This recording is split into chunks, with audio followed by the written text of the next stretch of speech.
नमस्कार, मैं हूं जगविंदर पटियाल। आज पब्लिक इंटरेस्ट में बात रोजी रोटी की होगी। हिंसा की चपेट में मणिपुर दाने दाने के लिए तरस रहा है और पंजाब के गोदामों में अनाज डूब रहा है। 5000 मीट्रिक टन गेहूं और 1500 मीट्रिक टन चावल पानी में डूब चुका है। बारिश नहीं थमी तो और भी डूबने वाला है, क्योंकि पानी भरेगा और डूबेगा। इसका असर हमारी और आपकी जेब और रसोई दोनों पर पड़ता है। अमेरिका में पिछले हफ्ते आपने देखा था ना, चावल के लिए कैसे मारामारी थी। यहां भी वैसी ही कहीं तैयारी तो नहीं है। आज के एक्सक्लूसिव में अनाज के उन्हीं दुश्मनों की खबर लेंगे जो देश के पेट और आम आदमी के निवाले पर लात मार रहे हैं। पंजाब आधे देश को खाना खिलाता है, वहां अफसर आराम की नींद सो रहे हैं और जुलाई के महीने की बारिश ने इतना अनाज डुबो दिया है कि कम से कम मणिपुर का पेट तो भर ही सकता था। गेहूं चावल बर्बाद करने वाले इस पूरी अफसरों की करतूत को हम दिखाएंगे तो आप ये जरूर सोचेंगे कि वाकई ही ये हमारा टाइम है, यानी आपका टाइम है और यहां आपकी बात होती है। मांगी बिजली तो मिली गोली, वो भी सीधी माथे पर। बिहार में बड़े भाई को भीड़ से बचाने पहुंचे एक युवक को पुलिस ने गोली मार दी। सिग्नेचर स्टोरी में कटिहार की इसी अंधेरगर्दी पर नीतीश सुशासन में बिजली संकट की पड़ताल आज हमें करनी है। कटौती कहां कहां है बिजली में और परेशानी कहां कहां है और गुस्सा ये भी बताएंगे आपको। सॉलिड इन्वेस्टिगेशन में आईएसआईएस के उस मोहरे की कुंडली खोलेंगे जो डॉक्टर बनकर युवाओं को आतंक की ट्रेनिंग दे रहा था। कहां रहता था यह दहशतगर्द डॉक्टर और क्या क्या करने वाला था, क्या साजिश थी इसका पूरा कच्चा चिट्ठा खोल देंगे। पब्लिक प्लेटफॉर्म में आज खबर उस मम्मी की दिखाएंगे जिसने मेयर बनने के लिए तीसरे बच्चे की पहचान छिपाई। निर्वाचन आयोग से जब ये तफ्तीश में राज खुला तो बिहार के छपरा में मेयर मम्मी की कुर्सी गई। बी पॉजिटिव में बड़ी इंटरेस्टिंग स्टोरी है, देखकर बड़ा मजा आएगा आपको भी। केरल की महिलाओं ने चंदे से 250 रुपए इकट्ठा किए। किसी ने 20 डाला, किसी ने 50 डाला, किसी ने 30 डाला। लॉटरी का टिकट खरीदा और लग गया जैकपॉट पूरे 10 करोड़ का। मजा आ गया।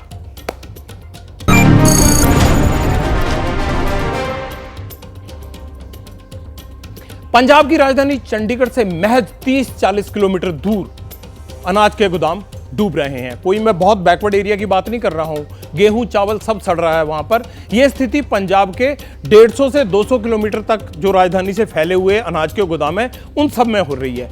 खास बात क्या है? खास बात यह है कि अनाज पानी में जा रहा है और करोड़ों रुपया भी। जिन पर इसे बचाने का जिम्मा है उनके पास ना तो कोई तरकीब है कि कैसे अनाज बचाना है या पैसा, और ना ही कोई उपाय है।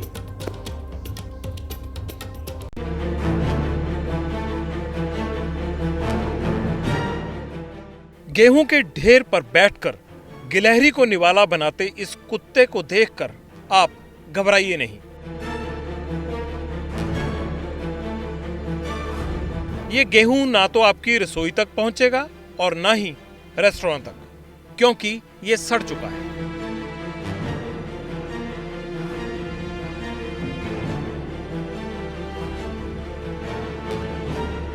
जुलाई महीने की बारिश ने पंजाब और हरियाणा के सरकारी गोदामों में रखे हजारों टन गेहूं और चावल बर्बाद कर दिए।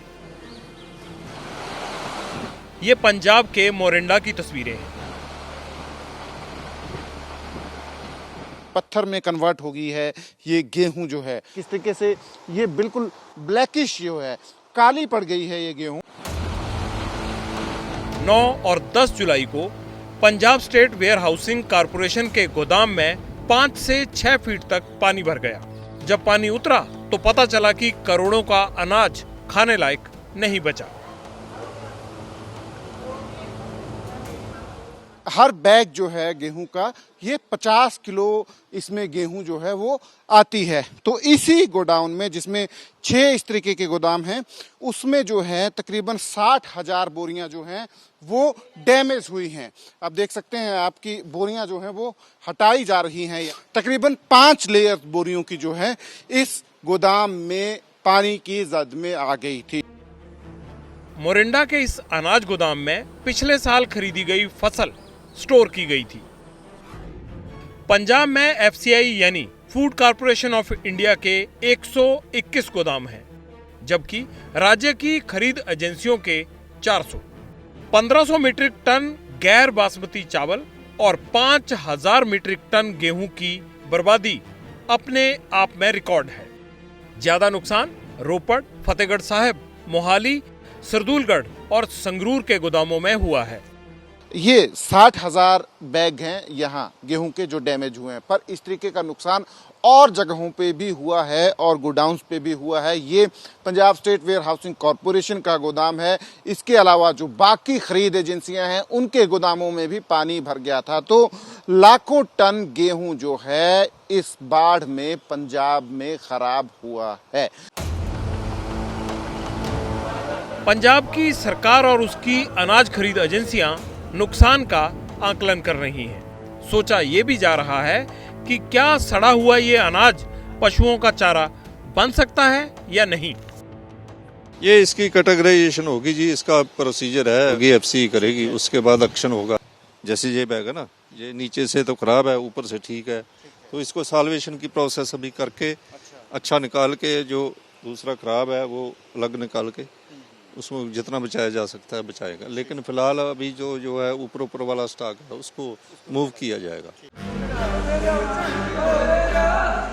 यूपी, एमपी, पंजाब और हरियाणा ये भारत के 4 टॉप गेहूं उत्पादक राज्य हैं। गोदाम में सड़ रहे गेहूं को देखकर आप बाकी राज्यों का अंदाजा लगाइए। किसानों से लेकर खरीद एजेंसियों तक नुकसान सबको हुआ है और बहुत बड़ा हुआ है। सवाल है कि एफसीआई कहां फेल हुआ? हजारों टन गेहूं और चावल कैसे सड़ गए? जवाब कौन देगा? जिम्मेदारी किसकी है?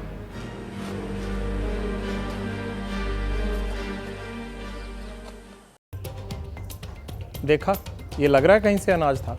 पब्लिक इंटरेस्ट में मैं सिर्फ सवाल नहीं उठाता, मैं जवाब उस शख्स से लेता हूं जिसका या तो लापरवाही के कारण ऐसा हुआ होता है या फिर जो जिम्मेदार होता है।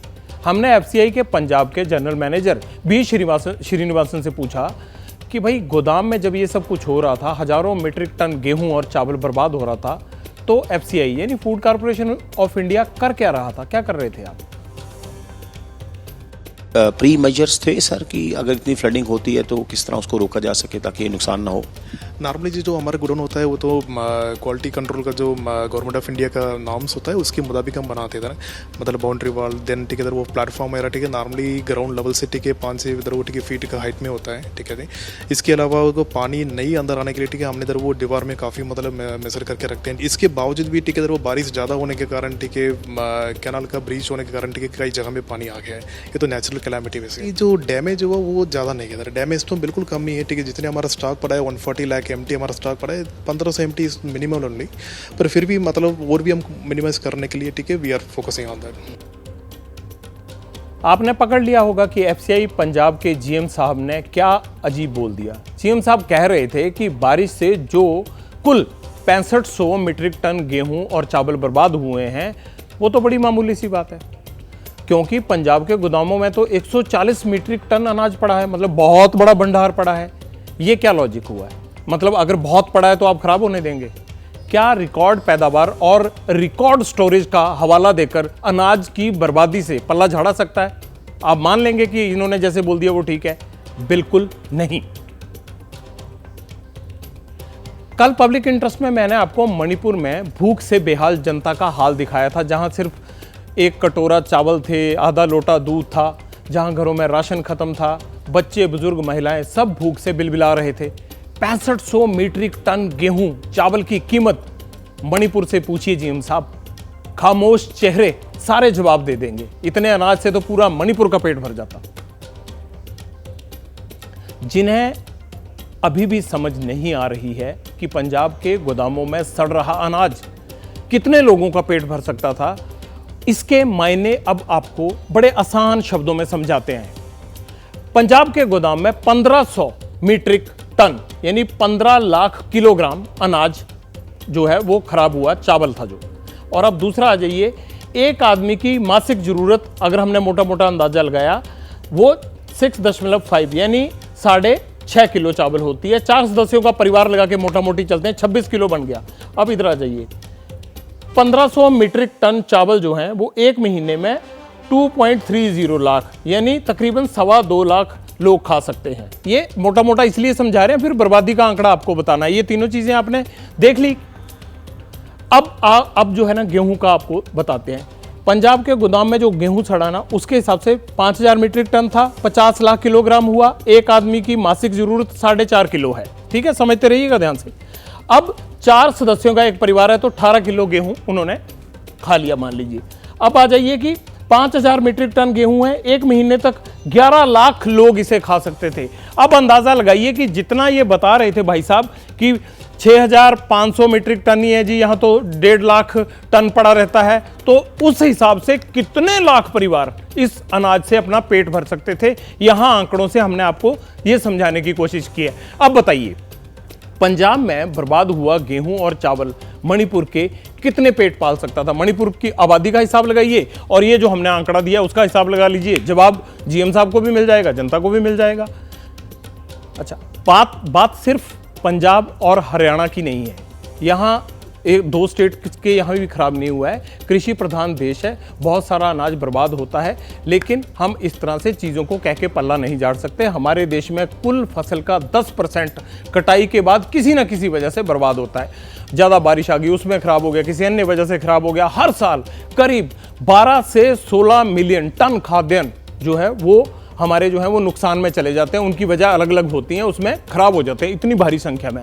अनाज के साथ साथ मछली, पोल्ट्री और डेयरी वगैरह को सबको जोड़ लें तो बर्बादी का आंकड़ा सालाना 90,000 करोड़ रुपए को भी पार कर जाता है। 90,000 करोड़ रुपए के खाद्य पदार्थ हमारे यहाँ वेस्टेज में चले जाते हैं अलग अलग कारणों से। यह आंकड़ा इसलिए भी परेशान करने वाला है क्योंकि 2022 में ग्लोबल हंगर इंडेक्स में भारत को जो 121 देश थे ना, उसमें 107वें नंबर पे रखा गया था। अरे भाई, अगर से 107वें नंबर पे हैं, फिर हम इतना अनाज क्यों बर्बाद कर रहे हैं? हालांकि हमारे देश में अनाज की कोई कमी नहीं है। इसका मतलब ये नहीं है कि जितनी मर्जी बर्बाद कर दो, जितनी जरूरत है उससे ज्यादा स्टॉक हमारे पास रखा हुआ है। अगर 1 किलो चाहिए तो 1.25 किलो हमारे पास है, लेकिन इसका मतलब ये नहीं बर्बाद करते चले जाएं। चावल की बात करें अगर हम मान लो फॉर एग्जाम्पल, तो आबादी के हिसाब से गोदाम में कुल आवश्यकता 135.8 लाख मीट्रिक टन की है, लेकिन असल में एफसीआई और स्टेट एजेंसीज के जो गोदाम होते हैं उनको मिला लें तो हमारे पास जो स्टॉक है ना, कुल स्टॉक 248 लाख मीट्रिक टन से भी ज्यादा है। बहुत अनाज है, बहुत माल है। यानी देश में चावल का स्टॉक 183% है, 183%। थोड़ा नहीं होता, ये बहुत ज्यादा, इतने की जरूरत नहीं है, चाहिए 100 है 183। तो इसी तरह से गेहूं की जरूरत अगर हम देखें तो 74.6 लाख मीट्रिक टन है, मतलब 74.6 है, लेकिन गोदामों में 83 लाख मीट्रिक टन गेहूं हमारे पास पड़ा हुआ है। यानी देश में गेहूं का स्टॉक 112% है। ये आंकड़े 1 अप्रैल 2023 तक के हैं। जो लेटेस्ट हमें दिखे भी कितना हमारे यहां पर स्टोरेज है वो सब हम आपके पास ले आए हैं।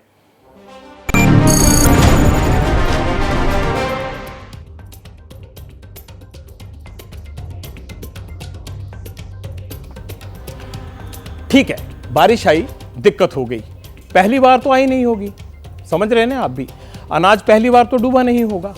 75 साल बाद भी आप बारिश को अनसुलझी समस्या बताकर पैसा और अनाज दोनों को बर्बाद कर रहे हैं। जब ये अनाज के गोदाम किराए पर लिए जाते हैं, ये गोदाम जो होते हैं इनमें से बहुत सारे अफसरों के, नेताओं के, बड़े लोगों के वो सब होते हैं जिन्हें एफसीआई फटाफट लेता है। अपने भी होते होंगे लेकिन थोड़े बहुत। तब क्यों ये नहीं देखते कि ये गोदाम डूबेगा या नहीं, यहां पानी भरेगा या नहीं, सिविल वर्क ठीक है या नहीं? ये आपकी ही नौकरी का हिस्सा है। कम से कम जिम्मेदारी समझिए और उन गोदामों को मत लीजिए जो 75 साल बाद भी पानी की चपेट में आ रहे हैं। ये मेरा कहना है, प्लीज।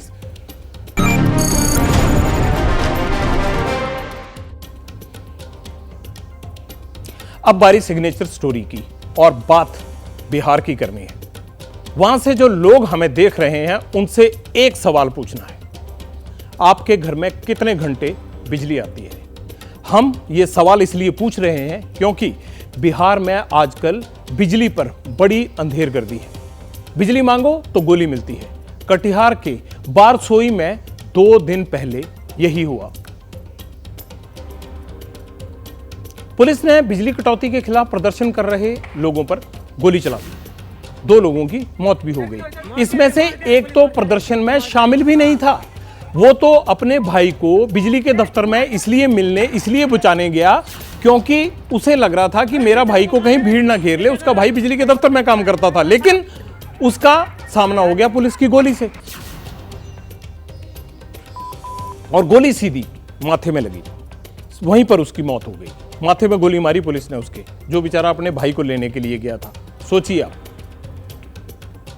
बिहार सरकार पे भरोसा नहीं है, बिहार पुलिस पे भरोसा नहीं है। कैसे रहेगा सर? वो दिन परसों का दिन जिस रोज मौत हुआ था, एकदम जहाँ पर की उसका क्या हुआ, रुके सर। देखिए माँ है, देखिए तबीयत इनकी ठीक नहीं है। जवान बेटे की मौत जो है हुई है। देखिए इनको चक्कर भी आ रहा है, तबीयत इनकी ठीक नहीं है, गर्मी भी काफी है। देखिए परिवार सदमे में है, लेकिन ये सदमा बिहार सरकार की गोली का है, जिसने इस मां का जवान बेटा छीन लिया। बुधवार का दिन था। बिजली कटौती के खिलाफ लोगों ने कटिहार के बारसोई में मोर्चा निकाला तो पुलिस ने बंदूक निकाल ली। लोगों ने पत्थर फेंके तो पुलिस ने ट्रिगर दबा दिया। गोली भी उसे लगी जो प्रदर्शन में शामिल ही नहीं था। मेरा बड़ा लड़का जो है बिजली विभाग में काम करते थे, मोनू कुमार, वो फोन किए हमको, मम्मी यहाँ पर तोड़ फोड़ हो रहा है, यहाँ पर बहुत कंडीशनर खराब है। हम दोनों लड़का को बोले देखो किसी तरह से बच्चा को ले आओ। वो जाके दूरी में थे, 300 मीटर दूरी में मेरा लड़का थे, एक साइड में खड़ा थे, जाके पॉकेट में हाथ रखा हुआ है, वो साइड में खड़ा है, उसका इंतजार कर रहे थे। एक नहीं, हम दोनों लड़का को भेजे हैं। उस जगह में सुनते हैं दौड़ते दौड़ते पुलिस आए, पिस्तौल एकदम सटा के मार दिए मेरा लड़का। सिर में गोली मार दी गई आपके बेटे की। जी। अब बताइए, जिसने भाई को बचाने में जान दे दी, मंत्री जी ने उसे गुंडा बता दिया। अब बदमाशी जब करेगा कोई तो पुलिस क्या करेगी? लाठीचार्ज और गोली तो चलती है। मंत्री जी, नई बात तो सरकार कर ही रही है। पहले 24 घंटे बिजली देने का वादा तोड़ती है और जब लोग विरोध करते हैं तो माथे पर गोली मारती है। कटिहार में बिजली कटौती पर क्या हुआ आपने देखा ना, हैरान भी हुए होंगे। बात है ही हैरान करने वाली। बिहार में बिजली के लिए कोहराम मचा हुआ है, लेकिन नीतीश सरकार बिजली संकट की बात मानने को तैयार नहीं। ज्यादा दूर क्यों जाना, आज और कल की ही बात कर लेते हैं कि क्या हुआ पिछले 48 घंटे में। आज यानी 28 जुलाई को पीक आवर्स में 6177 मेगावाट बिजली की डिमांड थी बिहार में, और सप्लाई में कमी का कांटा 0 दिखाता है कि कोई कमी नहीं थी। कल यानी 27 जुलाई को पीक आवर्स में 6062 मेगावाट की डिमांड थी। कल की सप्लाई में 0 शॉर्टेज बताई गई है। अरे भाई 0 शॉर्टेज है, फिर पंगा किस चीज का है? ये सेंट्रल इलेक्ट्रिसिटी अथॉरिटी कह रही है, मैं नहीं। आंकड़े सरकारी हैं, लेकिन सच क्या है? बिहार के ज्यादातर जिलों में बड़ी मुश्किल से 12-14 घंटे बिजली आती है। बिजली की तारों में करंट कब, कहां, कितनी देर दौड़ता है, ये चेक करने के लिए हमें लगा कि अलग अलग जिलों में जाना चाहिए, और हम गए भी। सबसे पहले एबीपी न्यूज नवादा पहुंचा। बिजली नदारत है, अभी बरसात भी नहीं हो रहा है। अगर बरसात में जरा सा बादल गरजता है तो बिजली माने दर्शन दुर्लभ हो जाता है। 12-13 घंटा, और 12-13 घंटा में रात में तो लगभग कटा हुआ था, बढ़िया से नींद नहीं लोग ले पा रहा है गर्मी के कारण। बहुत ज़्यादा 10-12 घंटा रहता है। वो भी क्या है कि एक लगातार नहीं देता है, कभी आधा घंटा, कभी 1 घंटा, कभी 2 घंटा। रात भर लाइट गुल रहती है। अगर संजोग से बारिश हो गई तब तो फिर 24 घंटा बिजली मिलती नहीं है। जैसा नवादा का हाल है वैसा ही समस्तीपुर का भी है।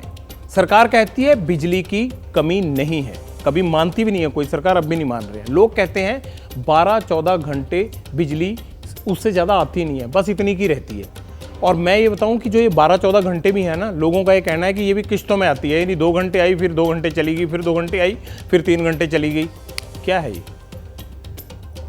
12-13 घंटा बिजली देती है, और खेत में पानी उनी पटाने में बहुत प्रॉब्लम हो रही है। पहले तो 20-22 घंटा का हम लोग को मिलता था, बिजली कटौती के कारण लोगों का दिनचर्या पूरी तरह खराब हो गया। 3 महीना पहले तो बिजली का ठीक ठाक था, 14 से 15 घंटा। अभी वही 10 से 12 घंटा बिजली ग्रामीण क्षेत्र में मिल रहा है। हम पूरे बिहार का हाल जानना चाहते थे। हमें ये लगा कि ये तो कुछ शहरों वगैरह की बात हो रही है, इसलिए चलिए ग्रामीण इलाकों में भी देखते हैं, क्योंकि असली पिक्चर तो भारत के गांव में ही जाके पता लगती है। हम पहुंच गए नेपाल के पास सीतामढ़ी है, वहां के गांव में पहुंच गए।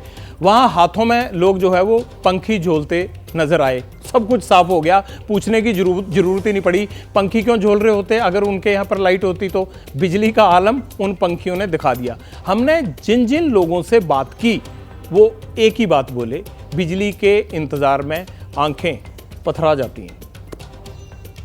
10 मिनट के लिए लाइन आए के 4 घंटा 5 घंटा बंद है। लाइट गारंटी नहीं है, 1 घंटा भी रह जाता है, फिर आधा घंटा गायब, फिर आधा घंटा कभी रह जाएगा तो 1 घंटा गायब। अगर सीधा देखा जाए तो 24 घंटे में 12 घंटे बिजली गुल रहती है। कभी कभी तो ऐसा होता है कि ना आंधी होती है ना बारिश होती है, पूरा 24 घंटा की बात कर दे 48 घंटे रीगा में बिजली गुल रहती है। लोग दुखी हैं, सरकार कहती है बिहार में बिजली की कमी नहीं है। लोग कहते हैं आती नहीं है और सरकार कहती है कि हमारे यहाँ तो कमी नहीं है। अगर सरकार बिजली की सप्लाई करती है तो लोगों को मिलती क्यों नहीं? ये बात इतनी परेशान करती है, उसी तरह मुझे आज दिन भर करती रही जैसे अब आपको मेरी बात सुन के कर रही होगी। बिहार के बहुत सारे लोग सुन भी रहे होंगे। अच्छा, रास्ते में बिजली चली कहाँ जाती है? मान लो सरकार ने भेज दी, लोगों तक पहुंची नहीं तो रास्ते में गायब कैसे हो गई? अब आपको बिजली का नुकसान समझाते हैं कि रास्ते में लॉस कहाँ होता है। बिहार में 20.63% बिजली डिस्ट्रीब्यूशन लॉस के खाते में चली जाती है, यानी इतनी बिजली लॉस हो जाती है रास्ते में। इसकी वजह क्या है? बिजली चोरी भी है और कमज़ोर डिस्ट्रीब्यूशन इंफ्रास्ट्रक्चर भी है। जो बिजली की तारें वारें होती हैं ना, वो हमारे यहाँ लटकी रहती हैं, टूटी रहती हैं, गिर जाती हैं, वो लॉस हो जाता है। इससे बिहार को हर साल करीब 2000 करोड़ का लॉस होता है। 2000 करोड़ थोड़े नहीं होते। पता नहीं कितने जिलों में रोशनी हो जाएगी। –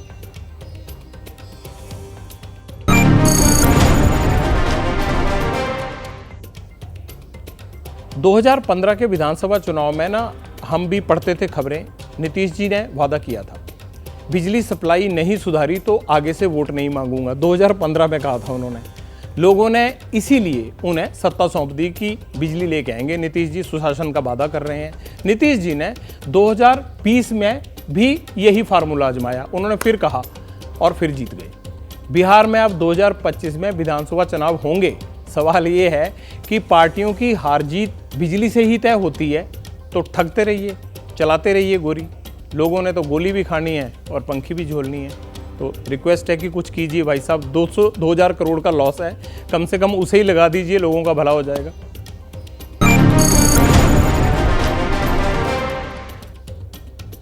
NIA यानी नेशनल इन्वेस्टिगेशन एजेंसी के हाथ लगा है आतंक का डॉक्टर। आप कहेंगे डॉक्टर भी कह रहा है, आतंक से भी जोड़ रहा है। वैसे तो डॉक्टर को हम भी भगवान मानते हैं, लेकिन पुणे का ये डॉक्टर शैतान निकला।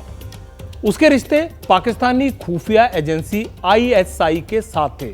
और दूसरा ISIS यानी इस्लामिक स्टेट, इराक और सीरिया जो बड़ा खतरनाक संगठन है जिन्होंने कब्जा कर लिया था मौसूल वगैरह पे, उसकी बात कर रहा हूं। जो लोगों को वीडियो बनाते हुए मारते थे, वो वाला ISIS। उनकी शय पर वो हमारे देश में धमाके करने की साजिश रच रहा था, लेकिन पकड़ा गया। आतंक का वो मोहरा सॉलिड इन्वेस्टिगेशन में आज पड़ताल के साथ साथ बेनकाब भी होगा। और उसके पकड़े जाने से ना सिर्फ खतरा टला है, बल्कि जो हमारे नौजवानों को वो बरगलाकर इस राह पर ले जाना चाहता था, वो भी बच गए। दुबली पतली कदकाठी, उम्र 43 साल, नाम अदनान अली सरकार, चेहरा मोहरा आम आदमी सा। ये समाज की नजरों में डॉक्टर है, लेकिन वास्तव में पेशेवर आतंकी भी। 16 साल से पुणे में रह रहा था अदनान। नोबेल और सिंगड़ जैसे नामचीन अस्पताल में लोगों का इलाज कर चुका है। NIA यानी नेशनल इन्वेस्टिगेशन एजेंसी के हाथ अदनान के गिरेवान तक पहुंचे। पड़ताल हुई तो इसके आतंकी होने की सारी कुंडली खुल गई। पुणे के BJ गवर्नमेंट कॉलेज में अदनान ने MBBS की डिग्री हासिल की और उसके बाद एनेस्थीसिस्ट के तौर पर मास्टर्स डिग्री की। डॉक्टर बनने के बाद Adnan do your self agenda चलाने लगा, जिसका मतलब है अपने लिए कुछ करना। इस जाल में कई गरीब और बेरोजगार लड़के भी फंसे। 27 जुलाई दिन गुरुवार का था। अदनान एनआईए के रडार पर आ चुका था। एनआईए ने थोड़ी और पड़ताल की तो पता चला डॉक्टर अदनान का कनेक्शन आईएसआईएस से है, जिसमें अदनान ने कई लड़कों की भर्ती भी कराई। एनआईए ने आईएसआईएस से अदनान के रिश्तों की जड़ें खंगाली तो एक बड़ी साजिश का भेद खुला। इन्वेस्टिगेशन में अदनान के पास आईएसआईएस से जुड़े कई कागजात मिले और कई इलेक्ट्रॉनिक्स उपकरण भी। इस घर से कुछ इलेक्ट्रॉनिक गैजेट्स हासिल किए गए हैं और साथ ही इसी की जो विचारधारा है उसको फैलाने के लिए वो जो काम कर रहे थे उससे जुड़ा हुआ कुछ साहित्य, कुछ जो सामान है वो भी एनआईए ने अपने ताबे में लिया है। ये जो डॉक्टर अदनान अली सरकार है वो एक तरफ समाज में एज ए डॉक्टर के तौर पर पेश आते थे, लेकिन साथ ही जो इसी के अलग अलग मॉड्यूल्स है उनके साथ वो इंटरनेट के जरिए जुड़े हुए थे। महाराष्ट्र में आईएसआईएस के मकड़जाल पर एनआईए की ये पहली चोट नहीं है। इससे पहले भी 3 जुलाई को मुंबई, पुणे और ठाणे से 4 आरोपी पकड़े गए थे। तबिश नासिर सदीकी को मुंबई के नागपाड़ा इलाके से पकड़ा गया था। जुबैर नूर मोहम्मद उर्फ शेख अब्बू नुसैबा को पुणे के कोडवा इलाके से अरेस्ट किया गया था। शर्जील शेख और जुल्फिकार अली को ठाणे से धरा गया। 27 जुलाई को महाराष्ट्र एटीएस ने भी 2 आतंकियों को पकड़ा था। एक का नाम यूनुस साकी था जबकि दूसरे का इमरान।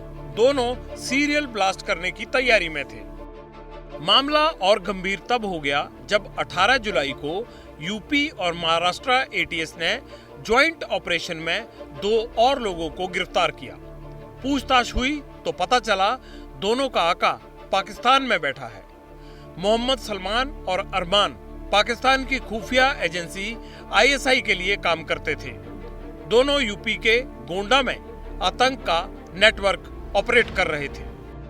ये रिक्रूटमेंट इंडोक्ट्रिनेशन के बाद होता है और आजकल इंडोक्ट्रिनेशन है वो ऑनलाइन होता है, ऑटोनोमस मोड पे होता है। तो उनको कहा गया कि आप दुनिया भर में फैल जाओ और एक स्लीपर सेल की तरह आप काम करो, और वही हो रहा है। मतलब साफ है, पड़ोसी देश पाकिस्तान और खाड़ी देशों में बैठे आतंक के आकाओं की नजर हिंदुस्तान पर है।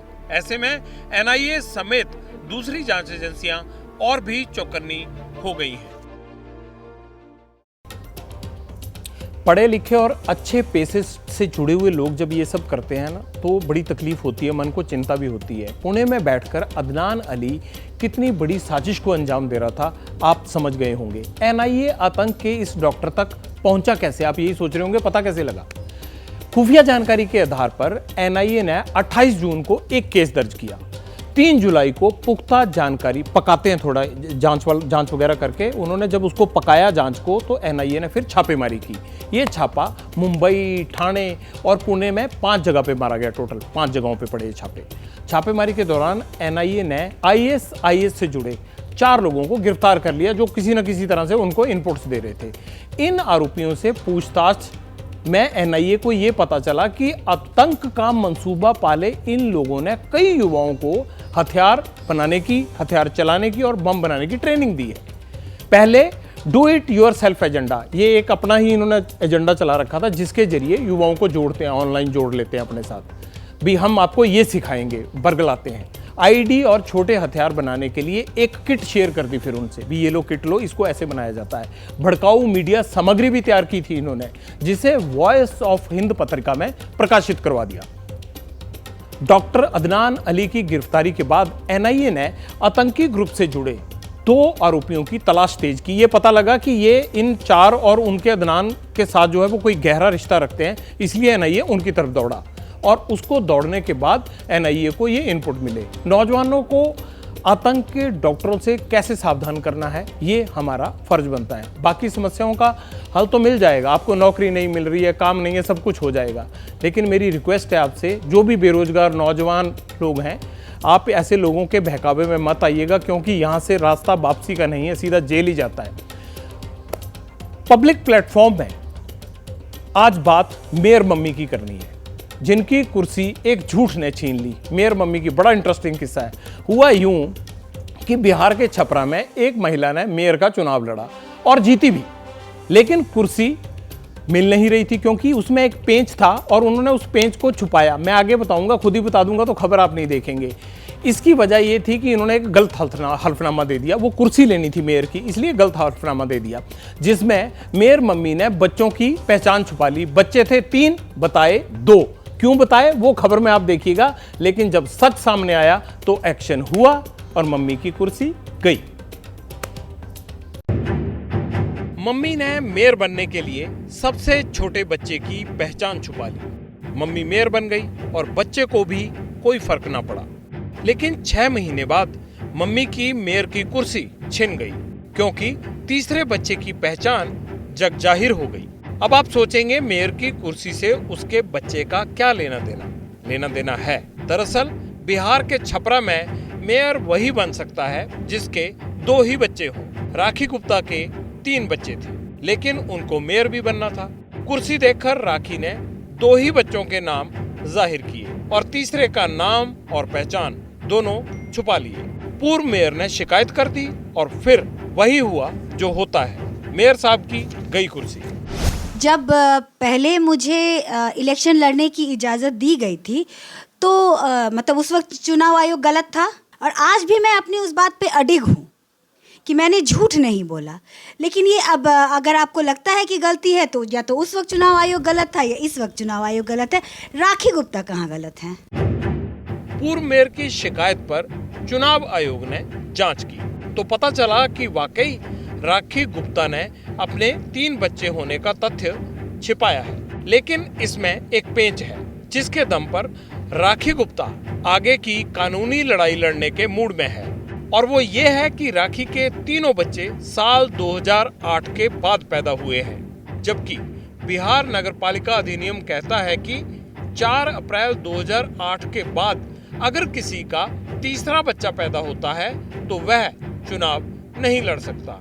यानी राखी का तीसरा नहीं बल्कि 3 बच्चों की पैदाइश 2008 के बाद है। क्या उन लोगों ने आकर देखा मेरे 3 बच्चों को? फोटो के बेस पे आप कैसे किसी के बारे में कुछ भी कह सकते हैं? हर चीज का एक प्रूफ होता है, वो प्रूफ दीजिए ना। आगे आप इसको चुनौती देंगे? जरूर, बिल्कुल।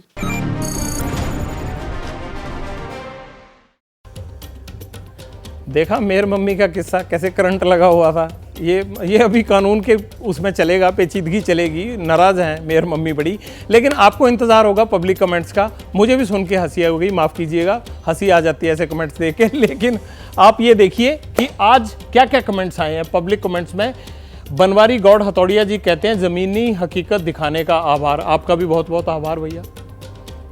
आगे ये मनोज जी आ गए। सर आपने तो बीएमसी की बैंड बजा दी है, टैक्स भरने के बाद भी गड्ढे में गिरना पड़ता है। कोई बात नहीं, हमने बैंड नहीं बजाई है। आप जो टैक्स देते हैं उसके लिए बीएमसी को कह रहे हैं आपके लिए काम कीजिए, उसकी भरपाई कीजिए जो आप टैक्स देते हैं, इंफ्रास्ट्रक्चर कीजिए। ये आ गए रमेश जी, आ गए जोगेंद्र जी, नाम गलत लिख दिया भाई साहब आपने मेरा। आए, बहुत अच्छा लग रहा है, कोई फालतू खबर नहीं, ओनली काम की बात। ये आपका टाइम है सर रमेश जी, इसलिए आप ऐसे ही बने रहिएगा हमारे साथ, हम आपकी बात करेंगे सिर्फ। शुक्रिया। अब फोटो शेयर किया लेकिन लिखा हुआ है। What is start by J Patel on prime time 9 PM. Have started watching. Very nice. I am impressed by your performance. Wishing you all the best for future. भाई साहब इतनी तारीफ मत लिखिए, लोग कहेंगे खुद ही मंगवाता होगा। लेकिन चलिए, आपका ये प्यार बना रहता है और हम इसी तरह से रोज आपके कमेंट्स दिखाएंगे। हम इन्हें बढ़ाने वाले भी हैं क्योंकि बहुत ज़्यादा कमेंट आ रहे हैं, हमारे पास टाइम नहीं होता। शानदार खबर का इंतजार होगा। अब सुनिए फिर। अब कचरा बीनने वाली 11 महिलाओं ने 25-25 रुपए जोड़कर 250 रुपए में लॉटरी का टिकट खरीदा और उनकी किस्मत में लगा 10 करोड़ रुपए का जैकपॉट। है ना गुड न्यूज? केरल से।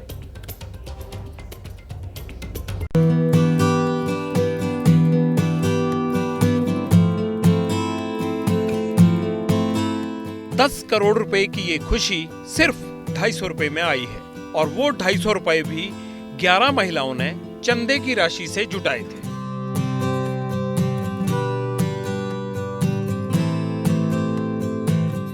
केरल के प्रप्पानगढ़ी में कूड़ा उठाने का काम करने वाली 9 महिलाओं ने 25-25 रुपए जोड़े और 2 ने 12.5 रुपए का योगदान दिया। 250 रुपए का लॉटरी टिकट लिया। सपने में भी इन्होंने ना सोचा होगा कि भगवान छप्पर फाड़ कर देने वाला है। लॉटरी का इनाम घोषित हुआ और 25-12 का कॉम्बिनेशन 10 करोड़ रुपए लेकर लौटा। वाकई ही खुशनसीब है ये मेहनतकश महिलाएं और हम भी दुआ करते हैं कि इनका बाकी जीवन खुशहाल रहे। अच्छा लगा ना?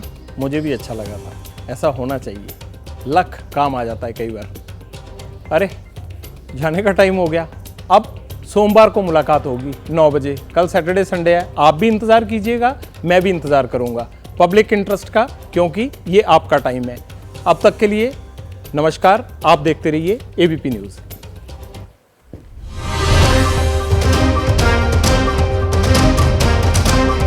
जैसे ही घड़ी का काटा दोपहर 2:30 पे आए, बबीता जी का दिल सास बहू साजिश के लिए मचल जाए।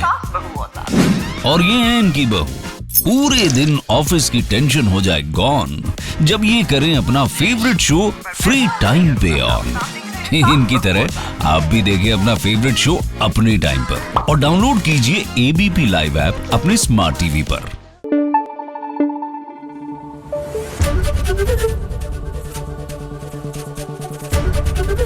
एबीपी न्यूज आपको रखे आगे।